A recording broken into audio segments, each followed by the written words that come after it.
2020, Mm-hmm. you were pardoned of 30 felony convictions by President Donald Trump. Yes, 2019, actually. 2019. Yes. How did this come about? You were not incarcerated No. at the time. No.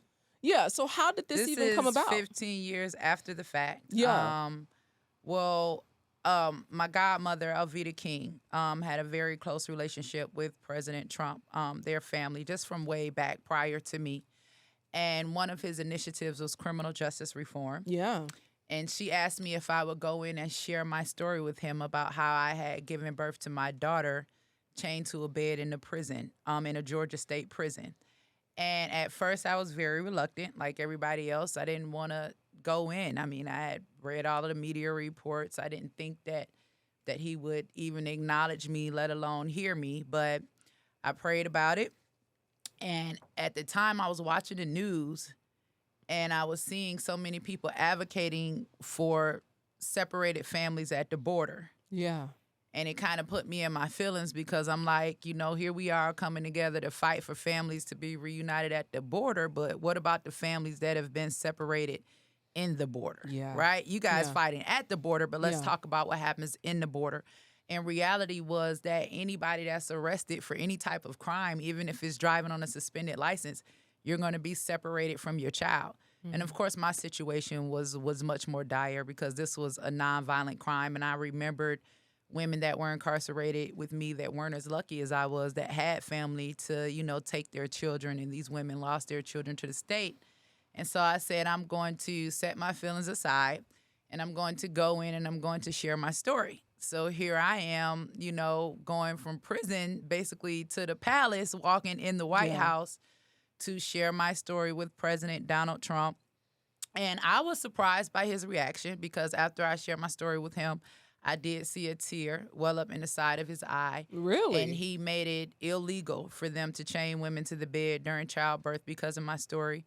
And he also decided to give me a full and unconditional pardon, which I was deserving of because I had done 20 years of community service prior to me ever even meeting President Trump, just working alongside the King family on community restoration.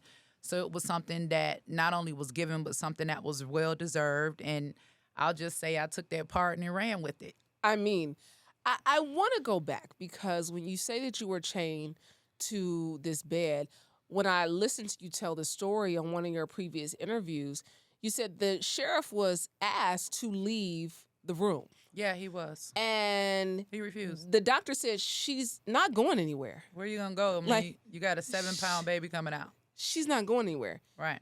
And in that moment, he said, no, I'm not leaving. Right. And he watched like he was the daddy. Yeah. And he saw everything. And if you've ever been a woman, because I know we're going to have a conversation about women.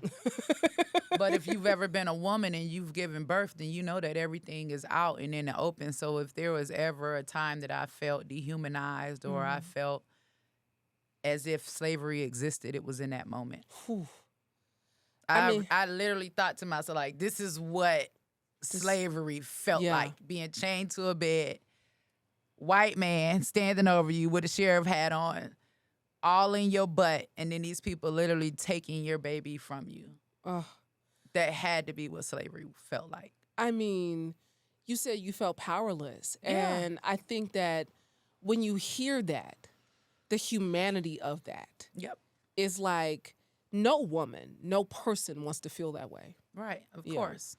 No one. And does the punishment, validate the crime? Yeah. Right? We talking about nonviolent crime. We talking about paperwork forgery. I mean, you really chaining a woman to the bed while she's giving birth. So that's just one of the most inhumane things that we can imagine that's happening in prisons across this nation. And although Trump changed the law, it's at the federal level, so we still have work to do in certain state prisons. Yeah.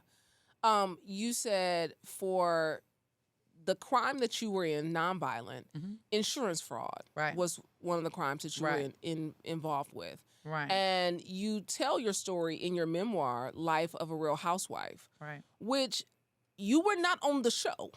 But I was on the show. But you were on the show. That is correct. Real Housewives of Atlanta, because you talk about in the book that you and Phaedra had a relationship. Phaedra Parks had a relationship. We did. And this is pre her becoming an attorney, a lawyer, This is correct. and you all had a relationship, and she worked in insurance, and you all Yeah, we did insurance fraud. I mean, she insurance had fraud. just graduated from Mercer University. And of course, we want people to go get the book, Life of a Real Housewife, because all of it is there. Yeah. But she worked in for Geico at the time, and she would get, all of the account numbers off of all of the checks. We would have them remade, make IDs, go in like it was a whole operation going. And when I met Phaedra, one of the reasons why I'm so adamant about the work that I do now with young women, when I met Phaedra, considering my situation, being a single mother that was lost, that was uneducated at the time, thank God my life has changed now. But if I were to meet a young woman that was in my situation, I would show her how to better herself in the ways of becoming educated, becoming an entrepreneur, becoming a better mom. I would not get her involved in any criminal activity that I would want her to take the fall for. So although those things happened with Phaedra back then, and God is the God of second chances, Yeah. because we litigated that case for 4 years, and it was Phaedra's attorney herself. She had 3 other attorneys. It was just me and my one attorney, and we actually won that case. But it is the reason why I do the work that I do for young women right now. So I kind of count it all joy. Yeah. I mean, you talk about, yes, there was some criminal past that you have, but since then you've gotten multiple degrees. Yep, You have solidified yourself as a community activist, that is correct. and so much of your life has changed.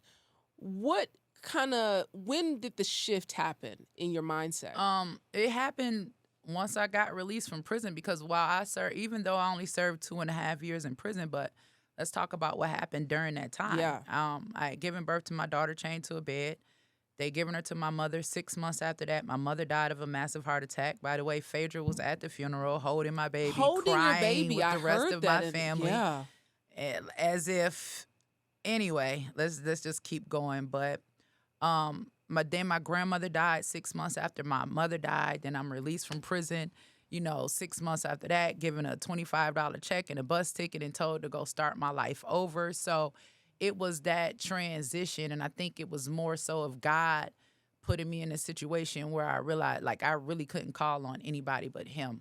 Yeah. Like, when I found myself in that cell and my mother had passed away, and it was like, no matter how much I kicked and hollered and screamed, like, they weren't letting me out. You know what I'm saying? Because It they didn't wouldn't matter allow you that to your go mom to the died. funeral. That is They correct. would not allow you. Brian Nichols had shot up the courthouse during that time, so they weren't doing prisoner transport. The state of Georgia was up under investigation.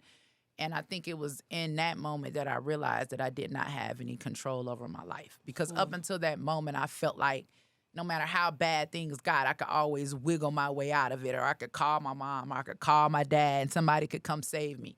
But it was in that moment that I realized I was no longer in control, and I had to give it up, and I had to give it to God. And the process after that was the refining. Yeah. I mean, I don't think people give people enough credit Mhm. who get in the system. And we know when you get in that system, it is so hard to get out of it. It is. Yeah. And so when people are able to turn their life around, I don't know that we give people enough credit for the strides that they have to make in their life. If that blessed you, trust me, you've only scratched the surface. There's so much more wisdom, truth, and transformation waiting in the full conversation. Click the link in the caption below to watch the entire interview, and don't forget to like, comment, and subscribe so you never miss an episode of Vault Empowers Talks.